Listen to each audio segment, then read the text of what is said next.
সবসময় সক্রিয় হতে হবে।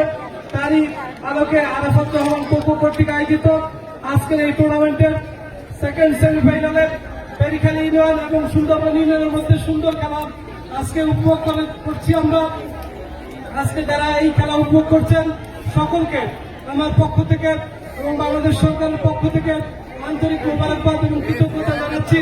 আমরা আশা করি এরই হাত ধরে এই ক্রীড়া মোদী আমরা যারা আছি তারা আরো খেলার আয়োজন করতে পারবো এবং ভবিষ্যতে আরো বড় টুর্নামেন্ট আমরা ইনশাআল্লাহ এই মাঠে করব এবং এই মাঠ থেকে আমাদের বড় বড় খেলোয়াড় তৈরি হবে এবং বাংলাদেশের ন্যাশনাল টিমেও তারা খেলবে সেই আশাবাদ ব্যক্ত করছি এবং সবাইকে এই সুন্দর খেলা উপভোগ করার জন্য এবং সবাইকে এই খেলার সহযোগিতা এবং উৎসাহ দেওয়ার জন্য এবং যারা আয়োজন করছেন তাদেরকে আবারও ধন্যবাদ জানাই এবং কৃতজ্ঞতা প্রকাশ করি এবং খেলোয়াড়দেরকে ধন্যবাদ জানাই যে তারা সুন্দর একটি খেলা আমাদেরকে উপভোগ করার সহায়তা করছেন। ধন্যবাদ জানাই আমাদের সোহাগ ভাইকে যিনি সুন্দর রেফারি করছেন এবং আমাদের মোংলার উপজেলার বিভিন্ন প্রান্ত থেকে আসা সকল ভাই বোনদেরকে জানাই আন্তরিক ধন্যবাদ এবং মোবারকবাদ।